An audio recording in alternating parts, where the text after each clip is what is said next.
신명기 3장 18절에서 22절 말씀입니다.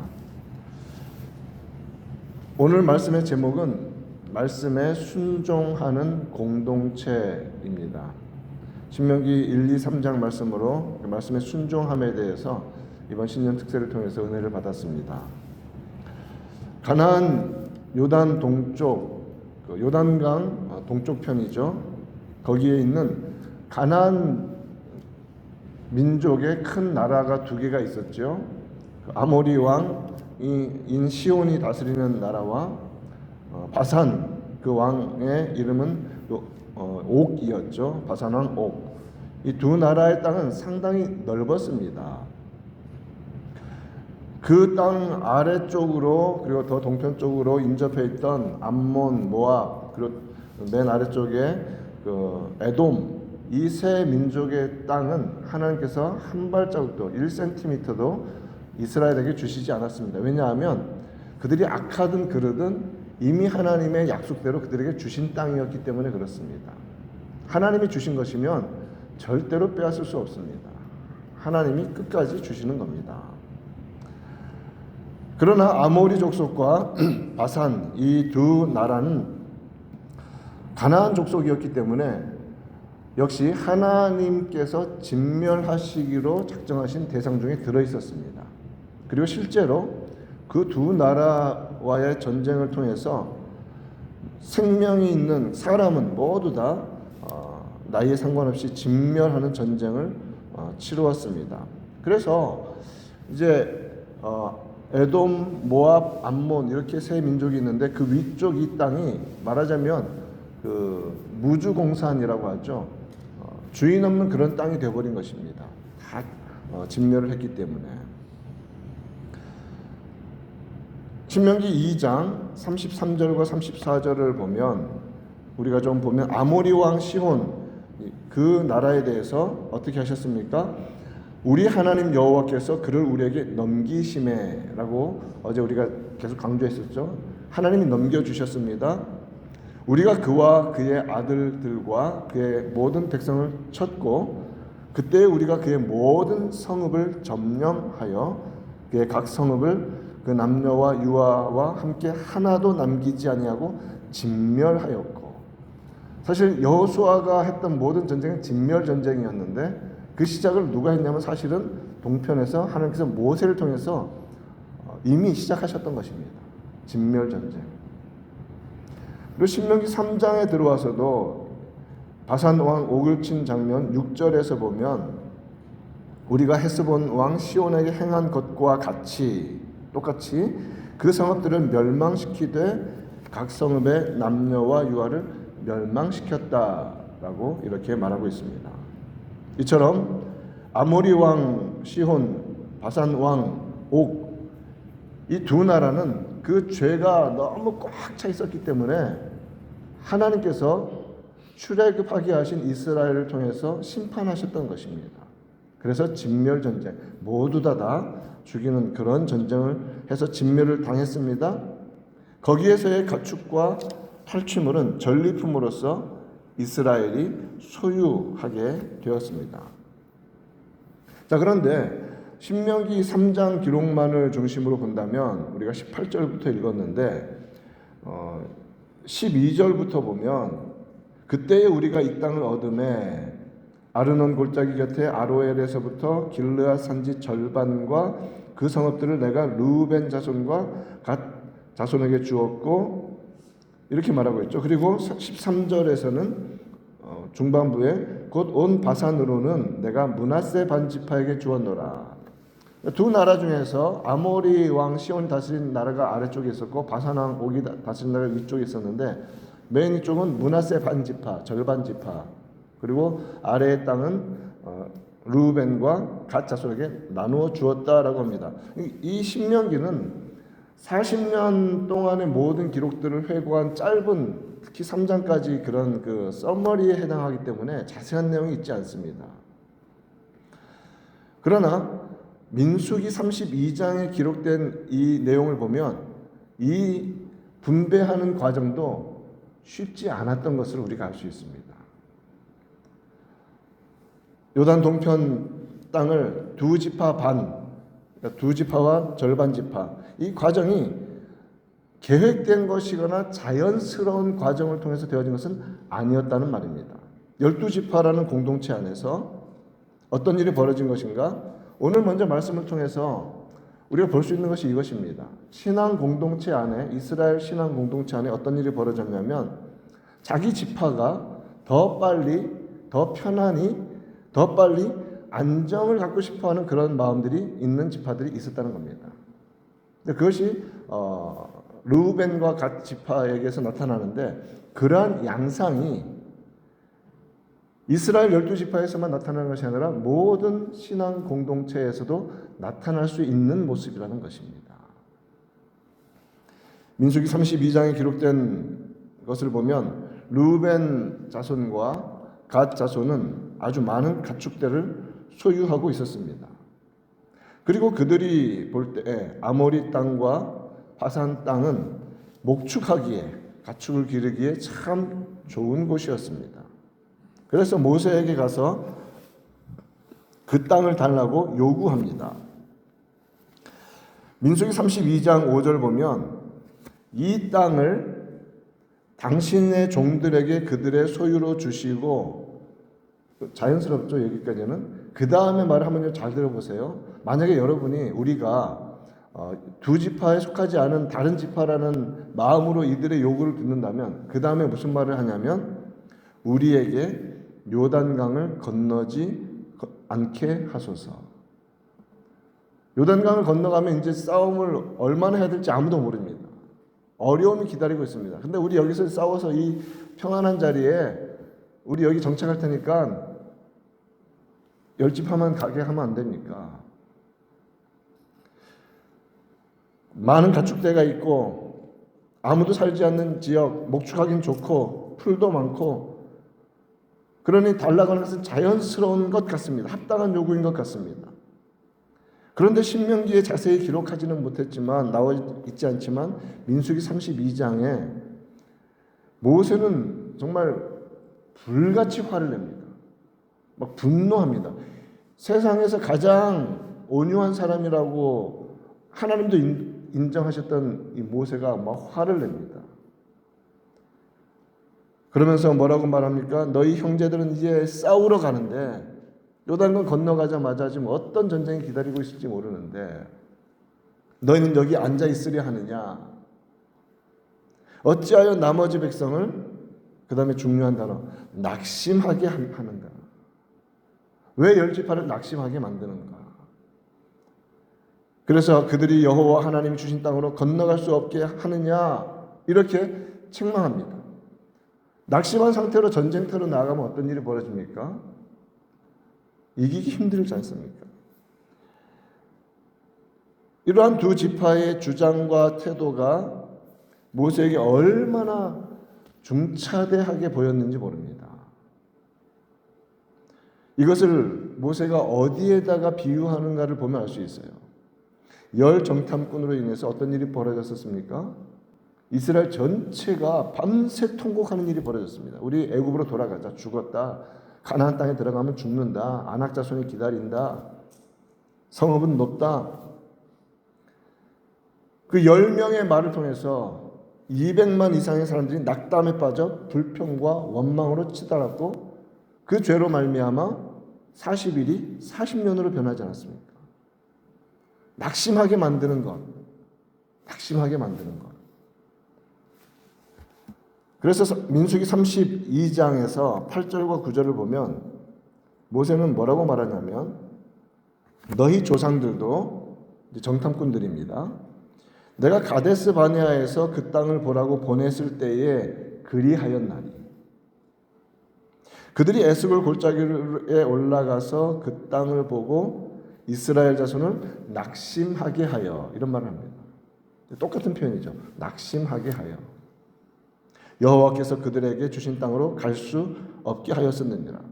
지금 두 지파의 요구를 듣고 모세는 그때의 그 아픈 기억이 확 살아나는 거죠. 이런 거는 뭐라 그러죠? 트라우마라고 하잖아요. 그 트라우마가 지금 40년 내내 오지 않았습니까? 하나님께 반역하고 원망하고 불평하고 낙심하게 만들면 어떤 일이 벌어지는지. 그러니 분노할 수밖에 없었던 것입니다. 그때의 죄로 인해서 20세 이상은 약속의 땅을 들어갈 수 없게 되었고, 두 정탐꾼 여호수아와 갈렙만이 하나님의 말씀을 약속을 끝까지 신뢰함으로 들어갈 수 있게 되었습니다. 모세는 르우벤과 갓 족속 지파의 요구가 그와 동일한 해악과 악영향을 끼치게 될 것을 알았기 때문에 강하게 책망했던 것입니다. 신앙 공동체를 이루고 살아가지만 또 르우벤과 갓 지파처럼 또 우리는 이 땅에서 살아가야 하는 자들인 것은 맞습니다. 그렇기 때문에 때로는 이러한 르우벤과 갓 지파와 같은 요구를 범할 수 있는 위험이 언제나 우리에게 도사리고 있다는 것을 알아야 합니다. 나 중심적인 태도, 내 편한 대로 살고 싶어하는 그런 욕망들. 믿음으로 주의 나라를 바라보며 가는 길은, 신앙 공동체는 특히 가나안 약속의 땅을 향해서 이스라엘 12지파가 함께 나아가는 것과 같습니다. 신앙은 결코 홀로 하지 않습니다. 공동체 안에서 해야 합니다. 같이 가야 하는 길입니다. 이러한 영적 여정입니다. 그러나 이 땅에서 다른 신앙 공동체의 일원들은 어떻게 살든 신경 안 쓰고 르우벤과 갓 지파처럼 only 나만, 내 유익, 내 가정만 이러한 것을 추구하며 살아갈 때 공동체가 흔들리고 낙심하게 된다는 것을 강하게 경고해 주시는 말씀입니다.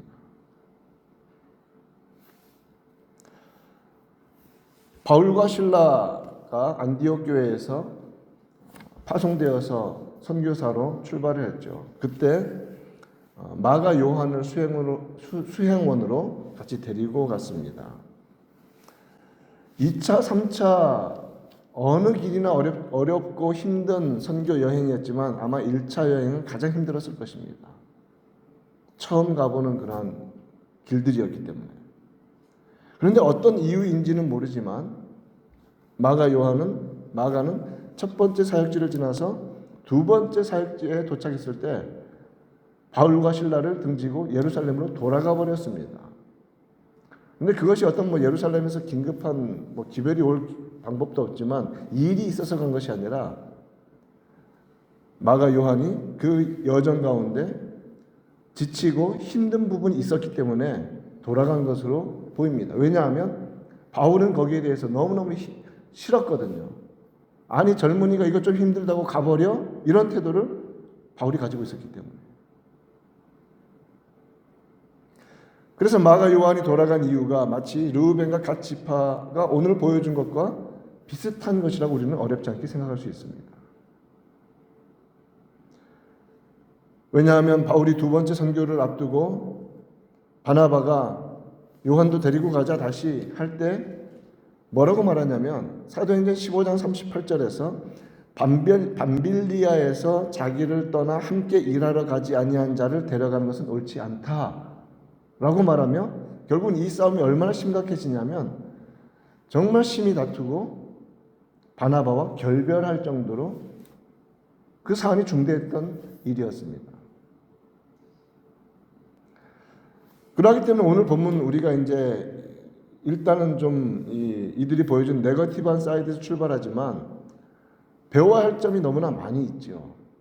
신앙 공동체가 영적으로 함께 나아감에 있어서 방해가 될 요소들이 우리 안에 각자에게 너무나 많다는 겁니다. 무엇보다도 공동체로 하여금 낙심하게 하지 않기로 날마다 조심을 해야 할 것입니다. 낙심하지 않도록. 이 땅에서 자신의 유익을 먼저 구하는 것, 혹은 마가처럼 영적인 사역의 힘겨움을 회피하고 싶어 홀로 그것을 떠나는 잘못들, 성경에서 보여주는 사례입니다. 이러한 모습을 통해 우리 자신을 항상 살피며 주 앞에 엎드리는 은혜가 있기를 축원합니다. 자, 그렇다면 이 일을 어떻게 모세는 그리고 르우벤과 갓지파는 넘어가고 있는가, 어떻게 해결하고 있는가? 참 좋은 사례를 보여줍니다. 모범이 되는 사례를 보여줍니다.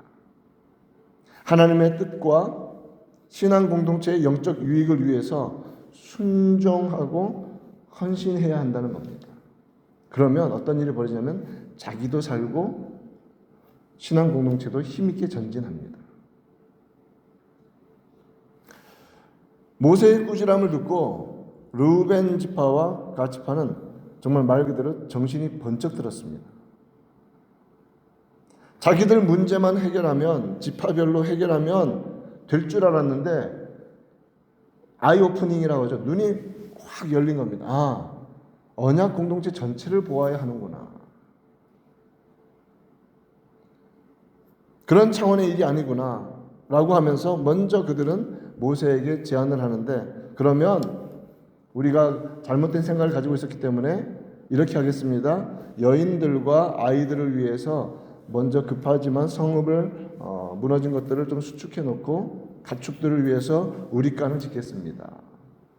그리고 그들은 뭐라고 말하냐면 모든 전쟁에 나갈 20세 이상의 군인들은 무장하고 이렇게 말합니다. 모든 전쟁의 가장 선봉에 서서 싸우겠습니다.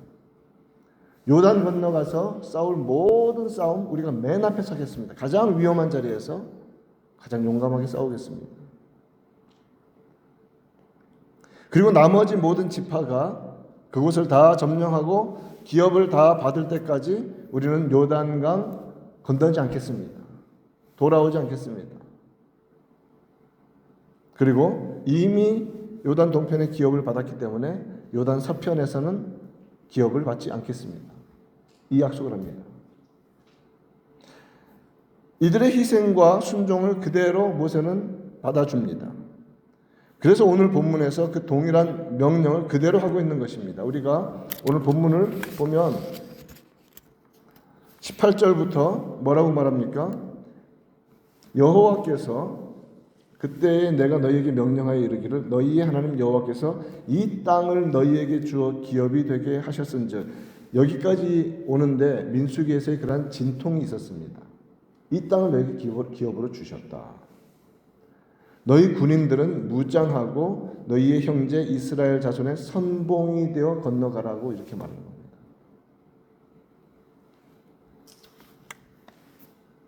그리고 19절에서 너희 가축이 많은 줄 내가 아니 너희 처자와 가축은 내가 너희에게 준 성읍에 머무르게 하라고 말합니다.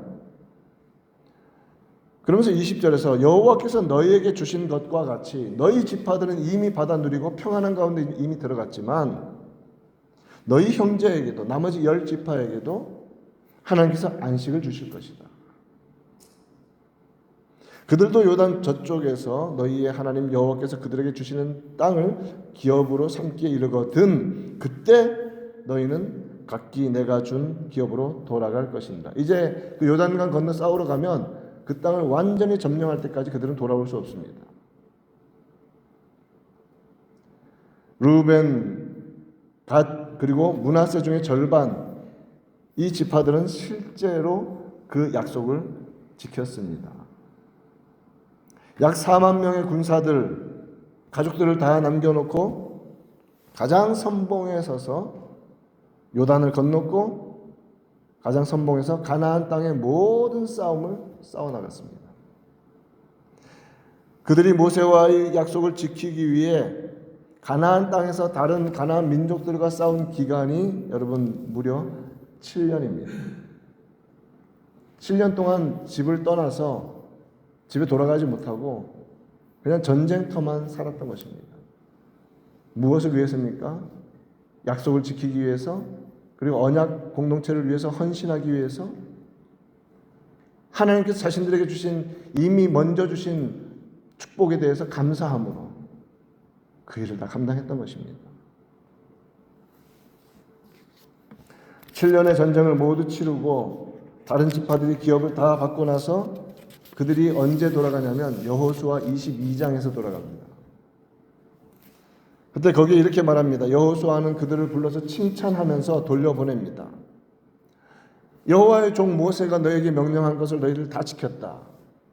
내가 명령한 모든 일에도 너희들은 다 순종했다. 지금 1대 지도자, 2대 지도자 모두에게 그들은 다 순종한 겁니다. 오늘까지 날이 오래도록 7년이라는 시간이 지나도록 너희가 너희 형제를 떠나지 아니하고 오직 너희의 하나님 여호와께서 명령하신 그 책임을 지키도다. 이제는 너희의 하나님 여호와께서 너희 형제에게 안식을 주셨으니 요단 저쪽 소유지로 가서 너희의 장막으로 돌아가라. 7년을 싸워야 돌아올 수 있는 길을 그들은 헌신하며 떠났던 것입니다. 무엇을 위해서? 언약 공동체의 다른 지파들을 위해서, 기업을 얻도록 하기 위해서.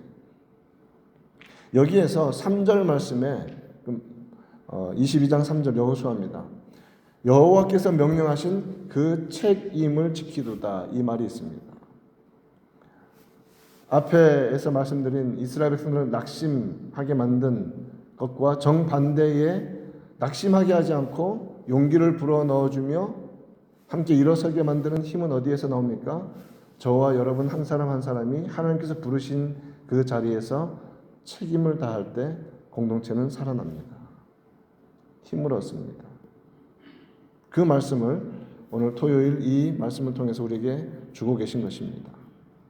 신앙 공동체가 모두 예외 없이 하나님이 약속하신 축복을 함께 누리며 승리하는 비결을 가르쳐 주십니다. 말씀 전체를 정리합니다. 공동체 안에서 나만의 유익, 특히 이 땅에서 나 홀로 누리는 풍요나 평안함을 목적하고 살지 않는 우리가 되기를 바랍니다. 그릇됨에 대한 내 자신이 했던 태도와 결정에 대한 그 그릇됨에 대한 말씀과 지도력의 책망과 가르침과 권면이 있을 때에는 온전히 말씀하는 대로 순종하는 우리가 되기를 바랍니다. 그리고 하나님의 말씀의 성취와 복음의 확장을 위하여 희생을 각오하고 책임을 다하여 섬길 때 공동체 전체가 살아나는 은혜를 함께 누리게 될 것입니다. 이러한 모든 은혜를 우리가 받아 누리기를 간절히 바랍니다. 2026년 말씀에 순종하는 한 개인들, 말씀에 순종하는 가정들, 그리고 하나님이 불러 모아 주신 말씀에 순종하는 믿음의 사람들, 신앙 공동체인 헌스빌 한인장로교회 안에서 함께 말씀의 인도하심과 이끄심에 순종하는 한 해가 되기를 바랍니다. 그래야 할 때 하나님께서 신앙 공동체를 살리실 때 여러분 반드시 신앙 공동체가 살아나면 가정과 개인의 영혼도 살아납니다. 그런 은혜가 넘칠 줄 믿습니다. 오늘 요단 동편에 있는 루벤, 갓, 므낫세 반지파의 이러한 헌신과 충성을 보면서 올 한 해 믿음으로 신앙 공동체를 위해서 힘써 기도하며 순종하며 충성하기를 다짐하는 은혜가 있기를 우리 구주 예수님의 이름으로 축원드립니다.